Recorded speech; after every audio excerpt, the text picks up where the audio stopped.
ഇവിടെ ജോലി കിട്ടിയിട്ടുള്ള ആളുകൾക്ക് പൊതുവേ ആളുകൾക്കൊക്കെ ഒരു തരത്തിലുള്ള അസൂയാണ്. ഞങ്ങളുടെ കാര്യമൊക്കെ സെറ്റിലായി, ഇനി വരാൻ പോകുന്ന ആളുകളെയൊക്കെ എപ്പോഴും നിരുത്സാഹപ്പെടുത്തുന്ന ഒരു കണ്ടീഷനാണ് ഞാനിവിടെ കണ്ടിട്ടുള്ളത്. പുറമെ ഓരോ ആളുകളോട് ചോദിക്കുമ്പോഴും അവരൊക്കെ ഇങ്ങനെ വരാൻ പോകുന്ന ആളുകളെ നിരുത്സാഹപ്പെടുത്തുകയാണ് ചെയ്യുന്നത്.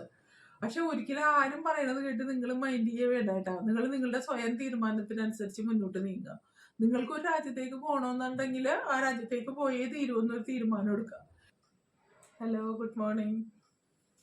ജോലിക്കൊക്കെ എല്ലാവരും അപ്ലൈ ചെയ്ത് തുടങ്ങിയ പെട്ടെന്ന് തന്നെ തുടങ്ങണം കേട്ടോ. ഓസ്ട്രേലിയയിലും ഇതുപോലെ തന്നെയുള്ള റിസഷൻ വരാനായിട്ട് ചാൻസ് ഉണ്ട്.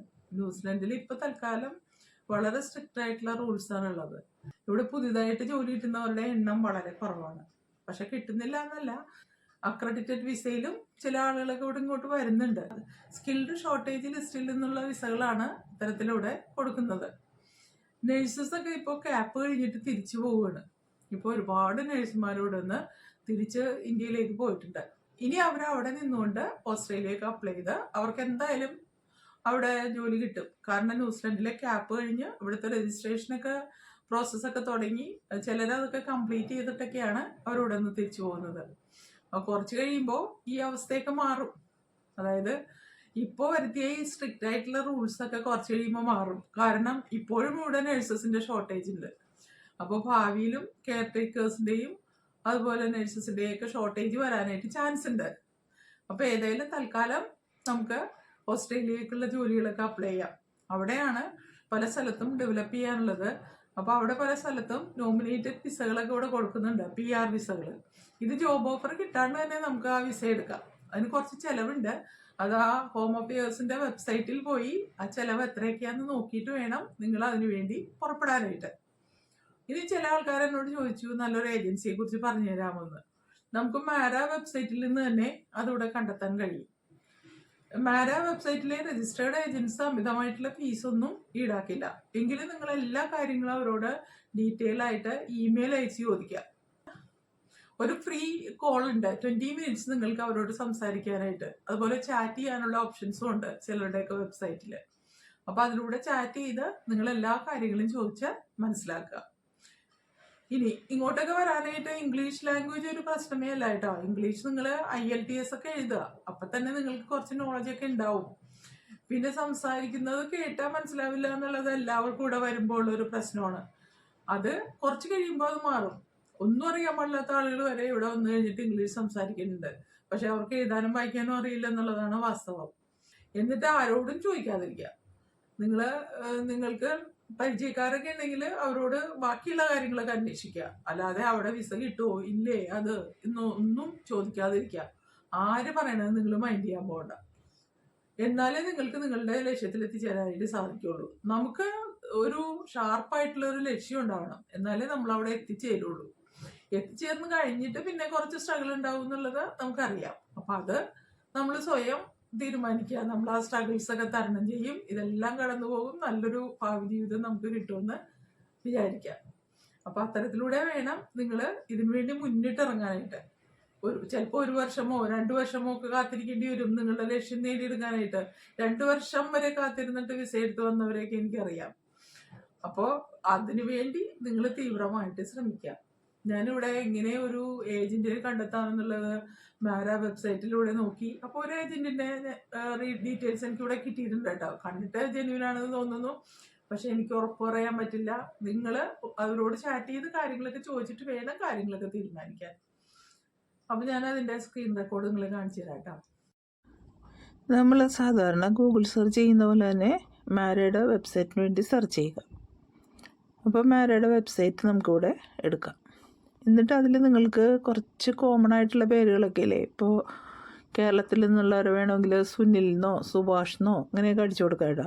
ഞാനിവിടെ അതുപോലെയൊക്കെ അടിച്ചു കൊടുത്ത് നോക്കിയപ്പോൾ ഒരുപാട് പ്രൊഫൈൽസ് ഇവിടെ വന്നു. ഇവരൊക്കെ രജിസ്റ്റേർഡ് ആയിട്ടുള്ള ഏജൻസാണ്. ഇതിൽ നിന്ന് ആര് വേണമെങ്കിലും നിങ്ങൾക്ക് തിരഞ്ഞെടുക്കാം. എന്നിട്ട് നിങ്ങൾക്ക് അവരായിട്ട് ചാറ്റ് ചെയ്ത് കാര്യങ്ങളൊക്കെ ചോദിക്കാമല്ലോ. ഇതൊക്കെ ഇന്ത്യൻസാണ് കേട്ടോ. ഞാനിവിടെ സുനിൽ എന്ന് ടൈപ്പ് ചെയ്തപ്പോഴേക്ക് ഒരുപാട് ആളുകളുണ്ട് സുനിൽ എന്നുള്ള പേരിൽ കേട്ടോ.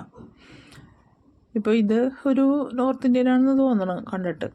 ഇതുപോലെ നമുക്ക് കേരളത്തിൽ തന്നെയുള്ള മറ്റേ ഏജൻസിയിലേയും കണ്ടെത്താനായിട്ട് പറ്റും. ഒരുപാട് നേരം സെർച്ച് ചെയ്യണമെന്നോ മാത്രമേ ഉള്ളൂ. ഞാനിവിടെ കുറച്ച് സെർച്ചൊക്കെ നടത്തി നോക്കി. അപ്പോൾ ഏകദേശം കേരളത്തിലെ ആളുകളെ പോലുള്ള ഏജൻസിനെ കൂടെ കണ്ടെത്തിയിട്ടുണ്ട്. ഇത് പല പേരുകളും ഇങ്ങനെ മാറി മാറി അടിച്ചു നോക്കുക. അപ്പോൾ നിങ്ങൾക്ക് നിങ്ങൾക്ക് ഇഷ്ടപ്പെട്ട ഒരാളെ അവസാനം കണ്ടെത്താനായിട്ട് സാധിക്കും. ഇത് കണ്ടിട്ട് മലയാളിയിലൊക്കെ ഉണ്ട്, മലയാളിയാണെന്ന് തോന്നുന്നു കേട്ടോ. ഇങ്ങനെ ചെയ്ത് അവസാനം എനിക്കൊരു വെബ്സൈറ്റ് ഇവിടെ കിട്ടി. അപ്പോൾ അതിൽ ആദ്യം തന്നെ ഇന്ത്യ എന്നിവിടെ അടിച്ചു കൊടുത്തു. ഇന്ത്യ എന്ന് അടിച്ചപ്പോഴേക്കും കുറേ പേജുകൾ വന്നിട്ടുണ്ട്. IND എന്ന് മാത്രമേ അടിച്ചു കൊടുത്തിട്ടുണ്ടായിരുന്നുള്ളൂ. ഒരുപാട് പേജസ് ഇവിടെ വന്നു. സുമിത് കുമാർ, ഇതൊക്കെ നോർത്ത് ഇന്ത്യൻ ആണെന്ന് തോന്നുന്നു. നിങ്ങളങ്ങനെ ഓരോന്നോരോന്നായിട്ട് ഇങ്ങനെ ടൈപ്പ് ചെയ്ത് മാറ്റി മാറ്റി കൊടുക്കുക കേട്ടോ. അതുപോലെ ഇവിടെ യൂറോപ്യൻ നെയിംസ് കൊടുത്താൽ ഒരുപാട് ഏജൻസിനെ കാണാം. ഇനി ഏജൻസി എന്ന് ടൈപ്പ് ചെയ്ത് കൊടുത്ത് നോക്കി. അപ്പോൾ ഇതേ കുറേ ഏജൻസികളുടെ പേരാണ് വന്നേക്കുന്നത്. ഇതെല്ലാം രജിസ്റ്റേർഡ് ഏജൻസികൾ തന്നെയാണ്. ഇതിൽ നിന്ന് വേണമെങ്കിൽ നമുക്ക് ഒരെണ്ണം തിരഞ്ഞെടുക്കാം. അപ്പോൾ അതിൽ ഇവിടെ ഏകദേശം നമ്മൾ മലയാളീസിനോടൊക്കെ സാമ്യമുള്ള ചില ഏജൻസികളുടെ പേരുകളൊക്കെ ഇതിലുണ്ട്. ഞാനപ്പോൾ അതിൽ നിന്നൊരെണ്ണം എടുത്ത് നോക്കാമെന്ന് വിചാരിച്ചു. ഇത് തന്നെ നിങ്ങളും ചെയ്ത് നോക്കുക കേട്ടോ. ഒമാരയുടെ സൈറ്റ് എടുത്തിട്ട് ഇതുപോലെ ഏജൻസി എന്ന് അടിച്ചു കൊടുക്കുക.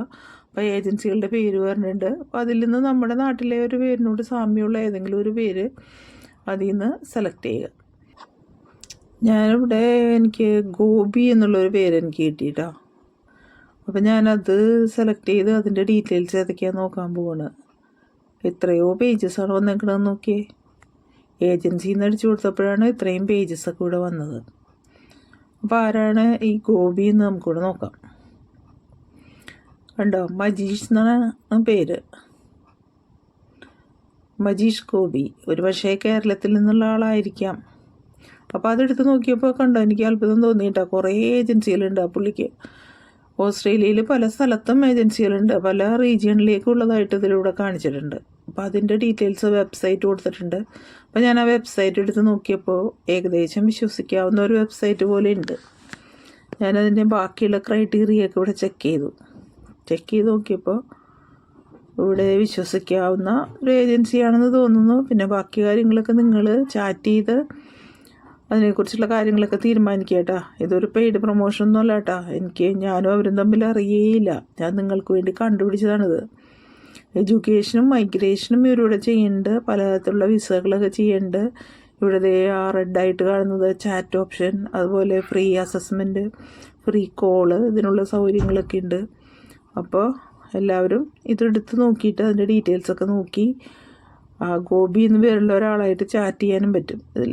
അപ്പോൾ അങ്ങനെ ചാറ്റ് ചെയ്ത് കാര്യങ്ങളൊക്കെ ചോദിച്ച് മനസ്സിലാക്കുക കേട്ടോ. ഡീറ്റെയിൽഡായിട്ട് കാര്യങ്ങൾ ചോദിച്ച് മനസ്സിലാക്കിയിട്ട് വേണം നോമിനേറ്റഡ് വിസകൾക്ക് അപ്ലൈ ചെയ്യുന്നവരൊക്കെ ചെയ്യാനായിട്ട്. ആദ്യം നിങ്ങൾ അതിന് എത്ര കോസ്റ്റ് വരും എന്നൊക്കെ ചോദിച്ച് അവരുടെ ഫീസ് എത്രയാണ് ഇതൊക്കെ ചോദിക്കുക. എന്നിട്ട് വേണം ബാക്കി കാര്യങ്ങൾ തീരുമാനിക്കാൻ. കാരണം നമ്മുടെ കയ്യിലുള്ള ഫിനാൻസിൻ്റെ ലഭ്യത അനുസരിച്ചാണല്ലോ എല്ലാ കാര്യങ്ങളും പോകേണ്ടത്. അപ്പോൾ ഒന്ന് ട്രൈ ചെയ്ത് നോക്കുക നിങ്ങൾ കേട്ടോ. പൈസയൊക്കെ കൊടുത്ത് ആദ്യം തന്നെ അവരുടെ കുടുക്കിൽ പെടരുത്. കാര്യങ്ങളൊക്കെ ശരിക്കും ചോദിച്ച് മനസ്സിലാക്കാൻ ഒന്ന് ട്രൈ ചെയ്യുക. ഒരു ഫ്രീ ആയിട്ടുള്ള അസസ്മെൻ്റൊക്കെ അതിലൂടെ ചെയ്ത് നോക്കുക. വെബ്സൈറ്റിൽ തന്നെ അതിനുള്ള ഓപ്ഷൻ ഉണ്ട്. എന്നിട്ട് ബാക്കി കാര്യങ്ങളെക്കുറിച്ചുള്ള തീരുമാനങ്ങൾ എടുക്കുക. ഓക്കെ. അപ്പം എല്ലാവരും വേഗം പോയി വിസ ഒക്കെ അപ്ലൈ ചെയ്യുന്നവർ അതിനുള്ള സെറ്റ് ചെയ്യുക. IELTS ഒക്കെ എഴുതുക.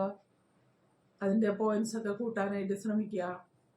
അപ്പോൾ അതുപോലെ തന്നെ ജോലിക്ക് അപ്ലൈ ചെയ്യുന്നവരാണെങ്കിൽ ജോലിക്ക് അപ്ലൈ ചെയ്തുകൊണ്ടേ ഇരിക്കുക. ഒരുപാട് ജോലികൾ അപ്ലൈ ചെയ്യുമ്പോഴായിരിക്കും നിങ്ങളുടെ ഊഴം വന്നു ചേരുന്നത്.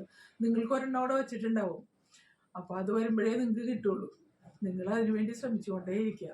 എല്ലാവർക്കും നല്ല ജോലിയൊക്കെ കിട്ടി ഇതുപോലുള്ള രാജ്യത്തൊക്കെ വന്ന് എന്നെപ്പോലെ തന്നെ ഇവിടെ സെറ്റിൽ ചെയ്ത് സിറ്റിസൺഷിപ്പൊക്കെ എടുക്കാൻ സാധിക്കട്ടെ എന്ന് ആശംസിച്ചുകൊണ്ട് ഞാൻ എൻ്റെ വീഡിയോ ഇവിടെ കൺക്ലൂഡ് ചെയ്യുന്നു. ഇനിയും നമുക്ക് അടുത്ത ദിവസം മറ്റൊരു വീഡിയോയുമായിട്ട് കാണാം. അതുവരെ see you. Bye.